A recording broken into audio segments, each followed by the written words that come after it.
कमल का फूल। बहुत समय पहले की बात है। एक गांव में एक नवयुवक रहता था। वह बहुत हृष्ट-पुष्ट और सुंदर था। उसके माता पिता दोनों मर चुके थे। बस एक बड़ा भाई था। युवक के पास माता पिता की दी हुई थोड़ी सी जमीन थी। उसी पर वह अपने भाई के साथ खेती करता था।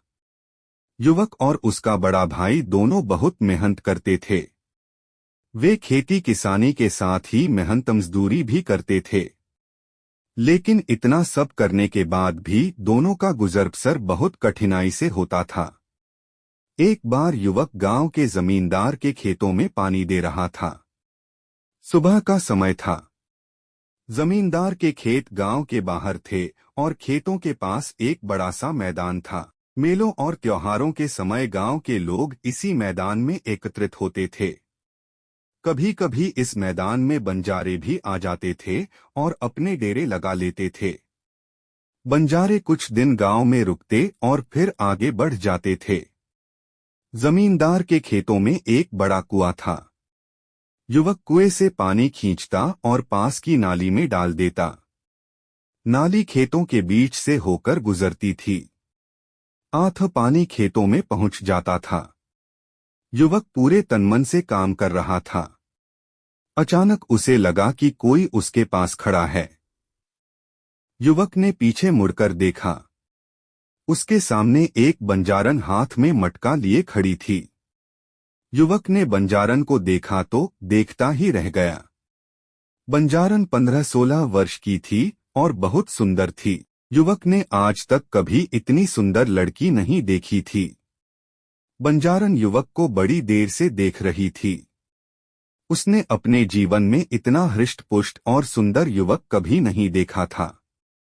बंजारन युवक के पास पानी लेने आई थी, लेकिन वह उस पर इतनी मुग्ध हो गई कि पानी मांगना भूल गई थी और उसे एकटक देखे जा रही थी।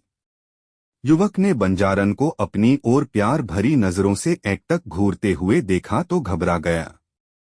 उसके हाथ से रस्सी छूट गई और बाल्टी सहित कुएं में जा गिरी। बंजारन ने युवक की यह स्थिति देखी तो खिलखिलाकर हंस पड़ी। उसने युवक से कोई बात नहीं की और दौड़ती हुई अपने डेरे में आ गई। उसने डेरे से एक पतली रस्सी और कांटा उठाया और युवक के पास वापस आ गई। युवक अब अपने पर पूरी तरह नियंत्रण कर चुका था।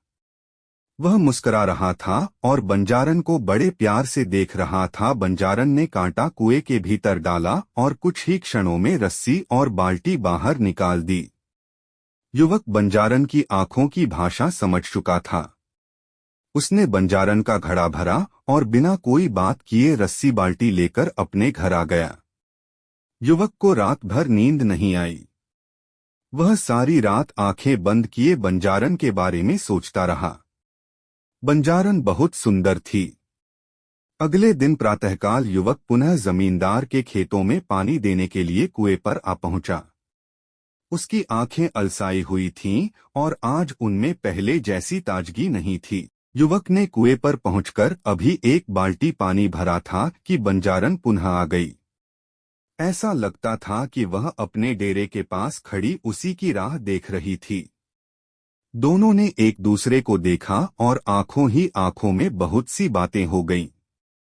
युवक के मन की बात जानने के बाद बंजारन उसे अपने डेरे में ले आई और उसे अपने बापू से मिलाया। बंजारन का बापू बहुत लालची आदमी था। उसे जब यह मालूम हुआ कि युवक एक गरीब किसान है तो उसने उसके साथ बंजारन का विवाह करने से साफ मना कर दिया। लेकिन बंजारन की मां के बहुत समझाने पर वह इस शर्त पर अपनी बेटी का विवाह करने के लिए तैयार हुआ कि ग्रामीण युवक उसे 500 चांदी के सिक्के लाकर देगा। बंजारन के बापू ने युवक से साफ साफ कह दिया कि 5 माह बाद नवदुर्गा की अष्टमी के दिन कामाख्या मंदिर में वह बकरे की बलि चढ़ाएगा।